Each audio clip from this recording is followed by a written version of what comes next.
On to part 3 of the mission of mankind. And this one's titled Man's Celestial Mission. A serious difficulty arises in reference to man's mission to the celestials. His present body is not at all capable of carrying it out. It is not adapted to any environment except the surface of the earth. When the Corinthians doubted the resurrection, this seems to have been the chief stumbling block. How are the dead being roused?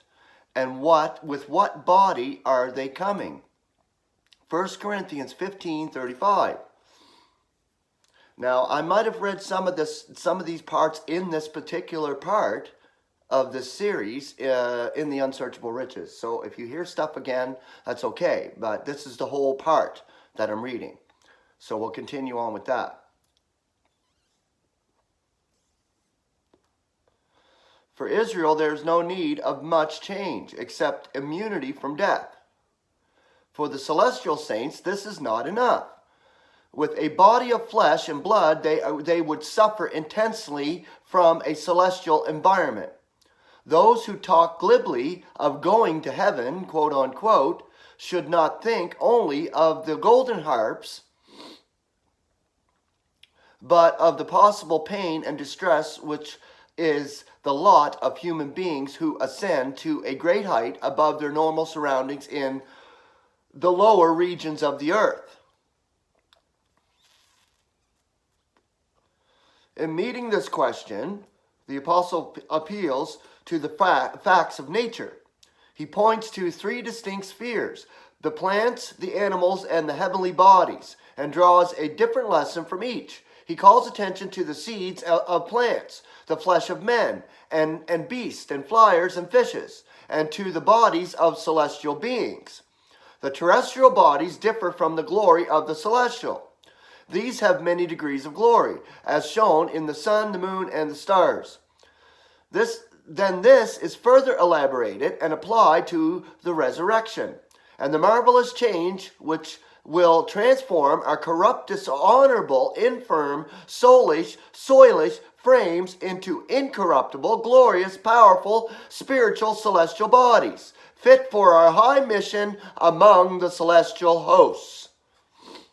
Three distinct phases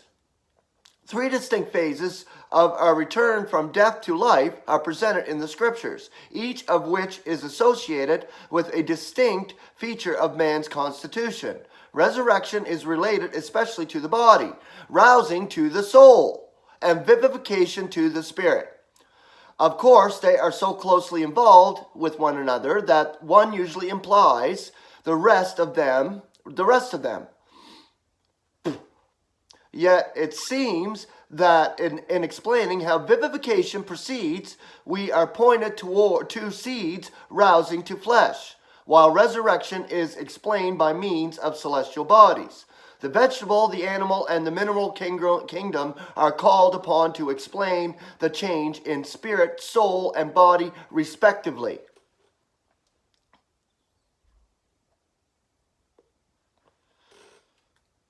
Vivification by death.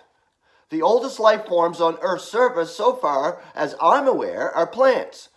I once saw a tree in the high Sierras of California, which is perhaps the largest form of life known to man. So far as I could determine, it dates back as far as the deluge, about 4,000 years. Plants come much nearer to incorruptibility and immortality than animals.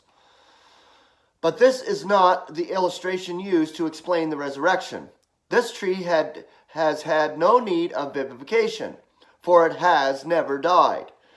It is so vast in its proportions that it contains enough lumber to build a whole village. And now that's a huge tree, eh? All life, even that of plants, is due to spirit, and can only spring from spirit.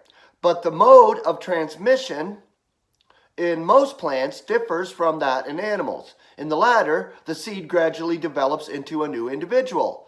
In the grains, and the kernel does not bring forth another kernel, but produces a whole plant, with foliage and flowers, much more wonderful in form and appearance than itself.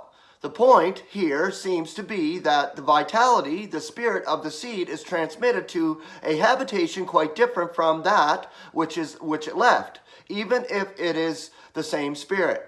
The great change is in the two bodies, that the one spirit receives. A grain remains a grain until its form perishes. If its outward form does not decay and die, the plant does not spring up. The usual translation, that which thou sowest is not quickened except it die, seems to suggest that only dead seed can produce a new crop. But quite the opposite is true. Dead seed will only decay. It will bring forth nothing. It should read, what you are sowing is not vivifying if it should be dying. That is, the dying, not dead, seed imparts its life to the new plant. In the process of doing this, it must give up its own life. It loses its form, and what is left of it decays. There is no return from death, as with us. We are not pointed to plants as examples of vivification, such as we will experience at the presence of Christ.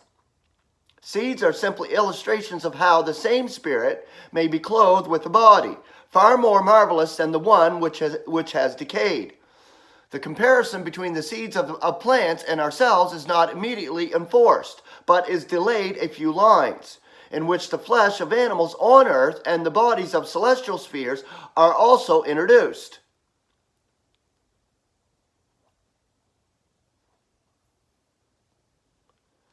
In order to cover the soul and body as well as the spirit, which we have just discussed. That the seeds are once more a subject is evident from the resumption of the figure of sowing. Terrestrial flesh and celestial bodies are not sown. So long as this picture is used, we may be sure that the comparison is between the seed and the plant, which springs from it, and stresses the spirit. Yet this is also linked to the next comparison, which concerns the soul, because our soulish bodies will be roused a spiritual body. It is important to remember that although the spirit and soul are often in view in this discussion, the dominating theme is the resurrection body. As the seed in the soil goes to corruption, so it is with our mortal bodies. They are so to speak, planted in the soil and are returning to it, while the seed is left to decay in the earth. The plant is thrusting its blade above the ground. Its stalk is shooting upward. Its foliage is spreading abroad. Its flowers are scenting the air. What a contrast! So it is with the bodies which our spirits now inhabit. Compared with that, we shall be like the seed sown in the soil. Our mortal frames are dying, disintegrating, returning to the soil, until the spirit leaves and returns to God, who gave it. But this same spirit, like the vital force of the plant, will vivify a body which will never die, which the least tinge of corruption will never touch. What a relief, what a joy. How unutterably thankful we will be. Our adoration of God will no longer be handicapped by a corrupting corpse, but rather that bygone experience will enable us to enjoy it to the full and respond to the grace of which it is an expression. There you go. Okay, so that's part 3, and tomorrow I'll continue on with part 3. This is very important stuff. You're going to know what kind of body you're going to receive. You already know what body you have now because you're living in it. You're living in a corrupting frame. Then it will not corrupt. Then it will not die. The new body is alive in spirit and vibrates in spirit. That is a tremendous blessing, folks. That is a tremendous blessing. And if you have that expectation of receiving this new body, then you are a believer. And you believe and you know what God is doing, his plans. And this is why I read these articles. I want to give you details of how it is. When you die, when you are resurrected, when you have your new body, and this is important stuff. If you're a believer, yes, you're excited. You have the expectation. You're excited. You know the time is near. And that's what's important. I love you all. I'm off today, and I'm off for a few days. My brother-in-law passed away in Ontario, Canada. My sister's husband passed away. I didn't know him really well, but I am taking bereavement time off work to console my sister because I know what death is. It's an enemy. And it's hard on the ones that do not believe and do not understand death. And this is part of me explaining this article and reading this article to you. They don't know. They don't know. My sister doesn't know. She's not a believer. So I have to console her in her time of suffering. Through this time, her husband, she was married 30 years to that man. His name was Mark Winter. And if you would like, say some prayers for my sister, because she's an unbeliever and it's hard, very hard to explain to her that she's going to see her husband again. But I did. When I talked to her yesterday, I explained that to her. I gave her some consoling words about her husband.